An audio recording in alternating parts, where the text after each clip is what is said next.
Hello, beautiful souls. Reverend Chris today, just being myself. I asked my girls, my niece and my daughter, if I should wear my Reverend Chris wig today, and they were like, no, they hate the wig. So they suggested a little bun.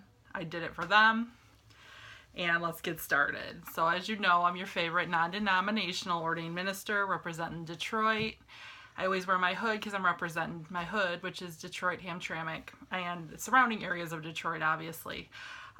Today I'm using my Catholic Bible. I've been stuck on this for the past few videos. I don't know why. It's King James. It's got the extra books because it's a Catholic Bible, and I love it. The lettering's bigger. It's easier for me to look things up the way it's designed. There's a bunch of reasons I love it, but it was also a gift to me, and I love that. So today is a different type of video.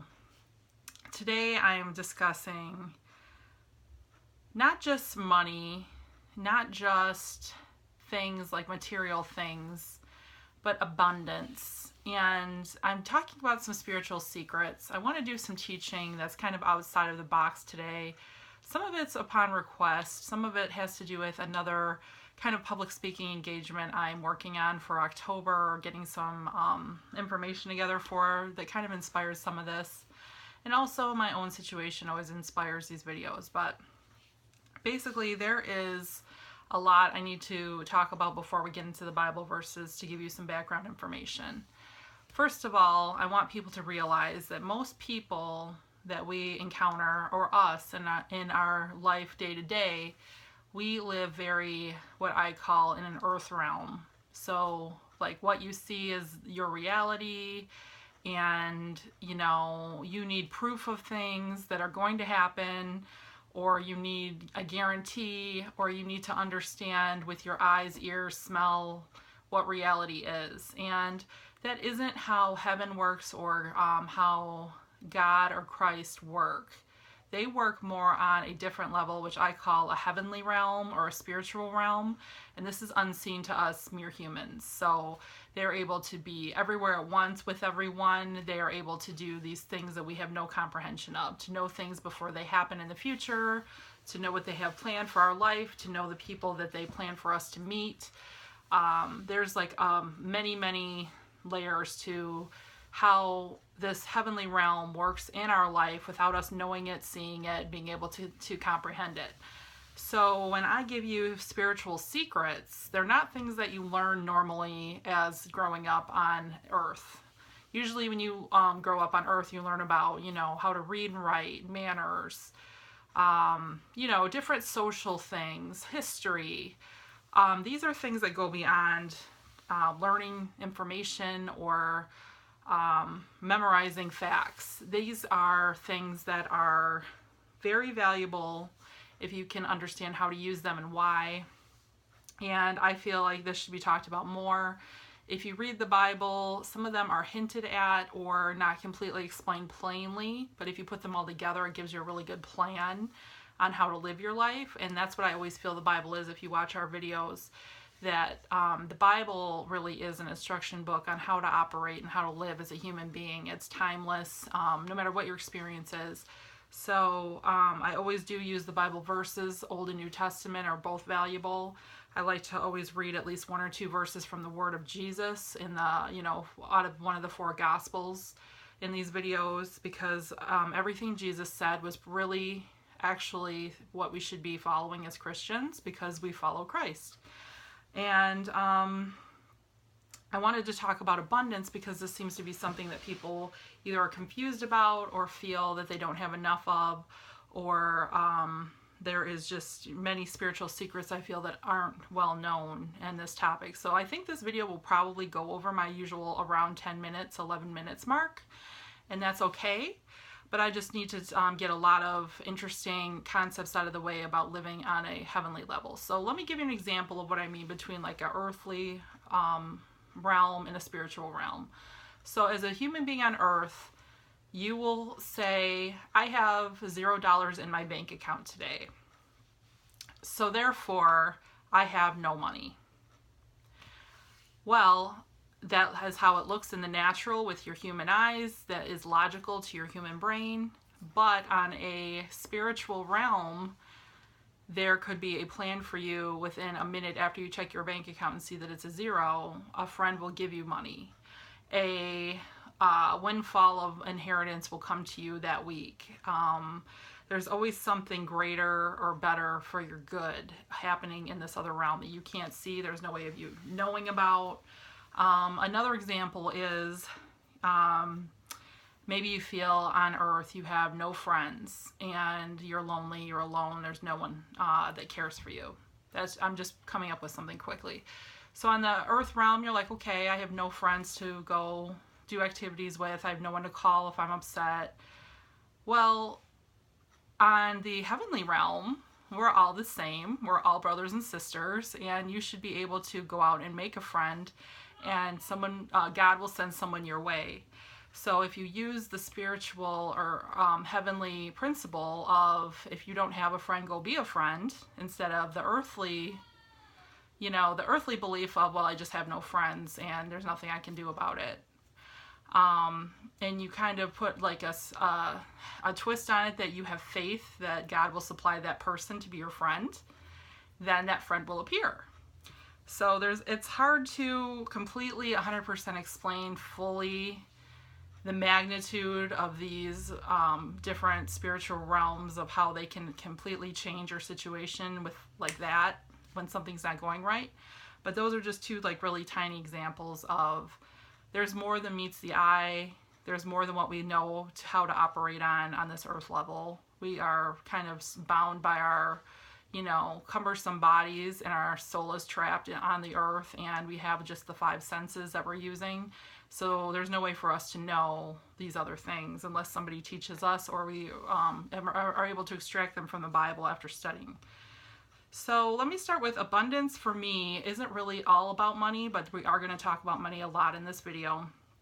Abundance for me from God means, having everything you need, a place to live, you have your health, you have friends or family. Abundance can mean so many things. So just focusing on money is kind of not doing God justice for all the other blessings he gives us every day. We are blessed to wake up in the morning. We are blessed to have our eyesight. We are blessed, to have a job to go to. There's about 1 million, times infinity things that God gives us that we're abundant with. You may have an abundance of, so many engagements you need to get to on your calendar that you are just overwhelmed. I mean, you can have abundance of anything. So abundance to me means having more than you need. And that is my definition. I didn't look that up. That is just what I know. All right, so the first spiritual secret I need to get into, that the 3 I'm going to talk about are 3 that people have misconceptions of because you're thinking with your earthly, mind. The first one is, you must already be thankful for what God has given you, or he won't give you more. So let's talk about this for a second. If you are going around and feeling like you have not as much as the person next to you, you're not thankful for what you already have, and you are living a life where you're feeling you're always constantly in lack, disappointed, God is not going to bless you with more things because you're already disrespecting him by saying, what you've given me isn't enough, why aren't you doing more for me? So on the earthly realm, you may have learned in your experience, talk bad about things that are going bad in your life. Gossip about, this woman has more than me. This man has this. That woman got the job I wanted and I hate her. Or that girl's prettier than I am. Or I'm so fat. Why does God, make me ugly and other women get more boyfriends? Whatever your thing is. If you go around and are not thankful already for what you have, God doesn't increase what you have to be more. You have to already demonstrate that you're humbled and thankful for what you already have, no matter how little you think that is, or it won't be multiplied. So that's your first spiritual secret. The second one is your words and actions attract what you bring. So this is kind of a hard concept to get sometimes, but I'm going to do my best to explain it very plainly. Basically, it's about your attitude.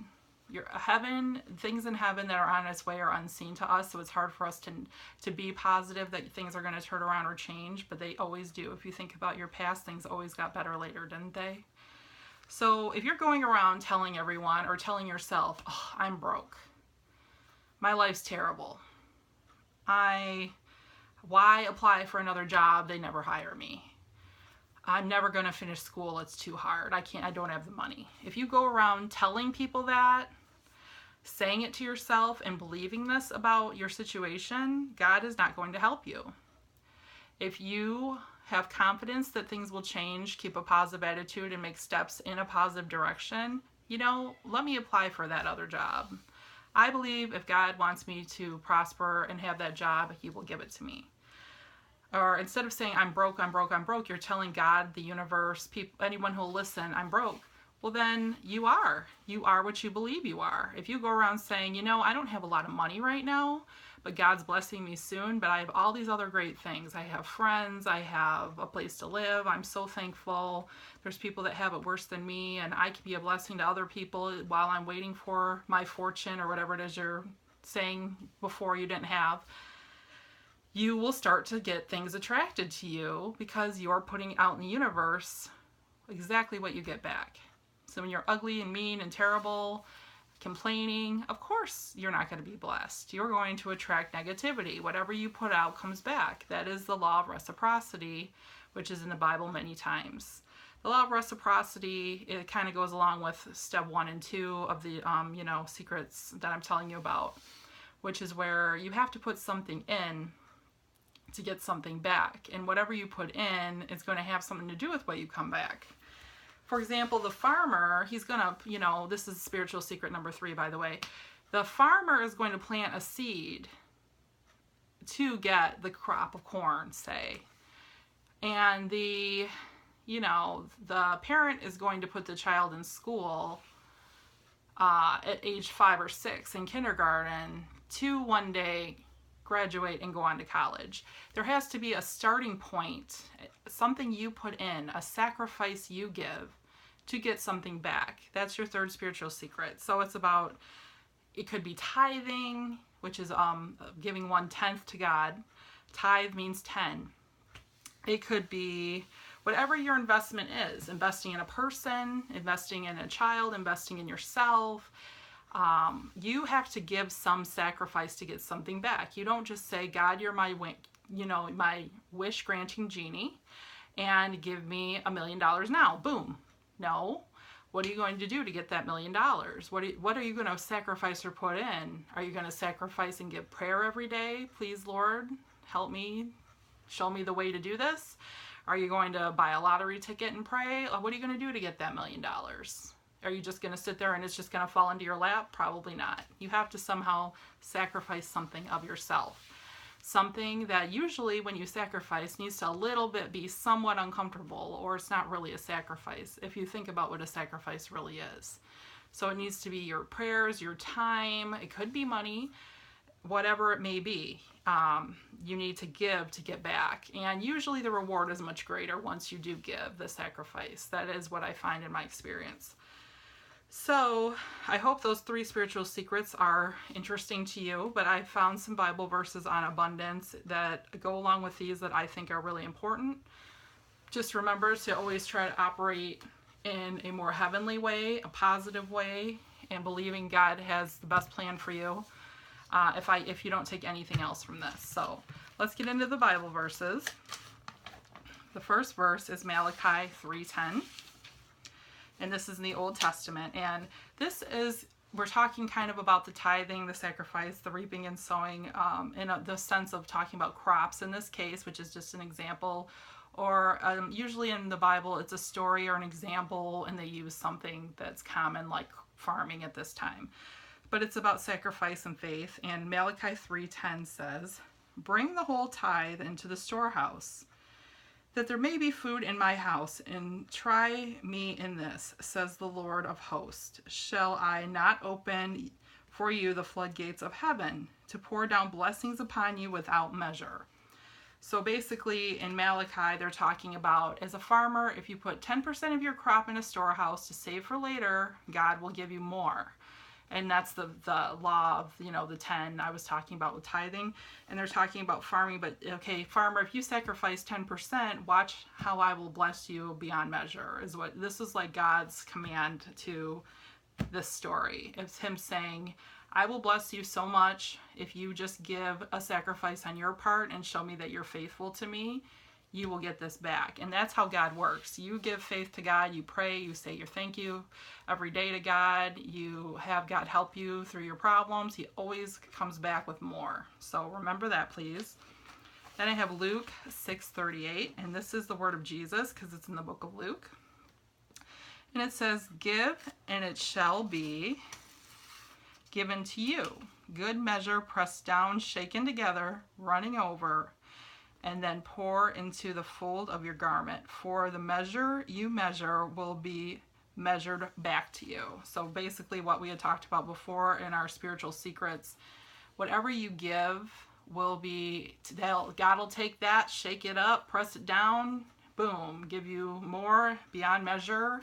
In this case, whatever you give, you get back is basically what Jesus is saying. They all kind of go along the same route if you kind of read them all, but in different examples. So I love that. All right, I have 2 Corinthians 9:8, which says, "God can multiply his favor among you, and you may always have enough for everything and even a surplus of good works, as it is written." So God is going to multiply what you give, what we already talked about, but he says that you will even have a surplus if you do good works.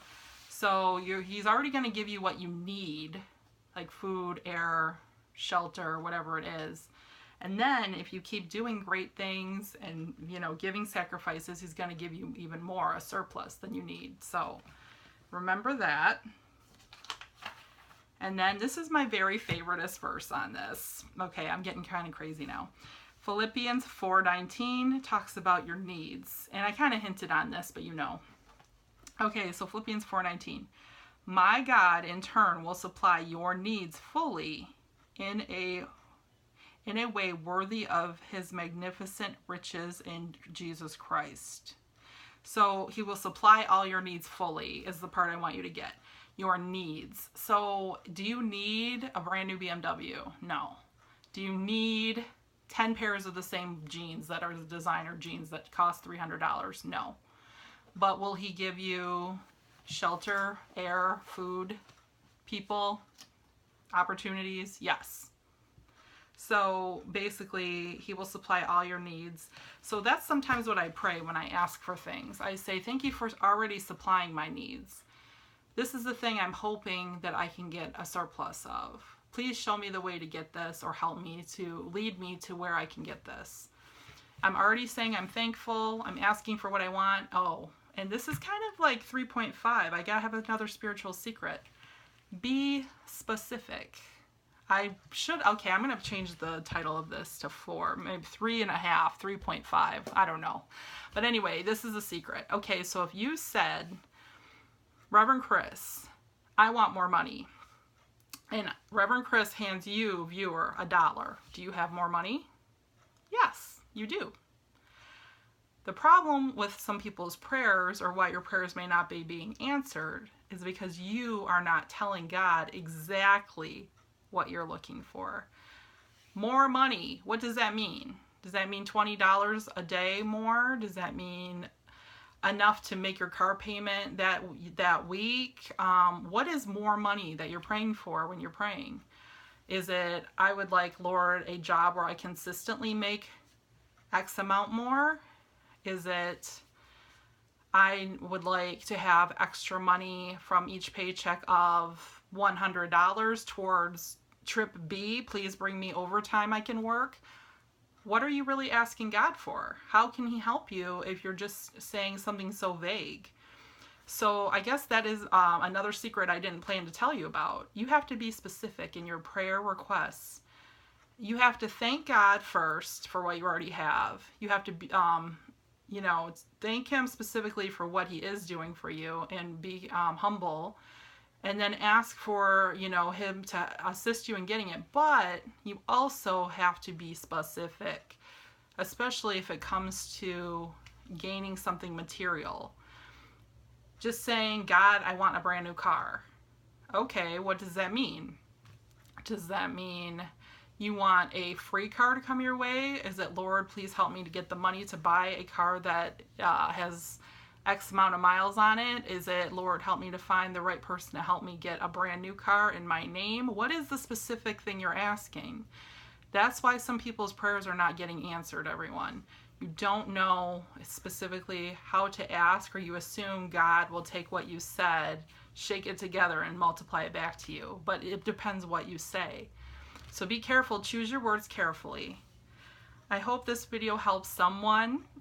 I think I kind of went off on my own tangent there, but I really enjoy doing some of this spiritual teaching. I hope that it helps anyone out there. I love you all.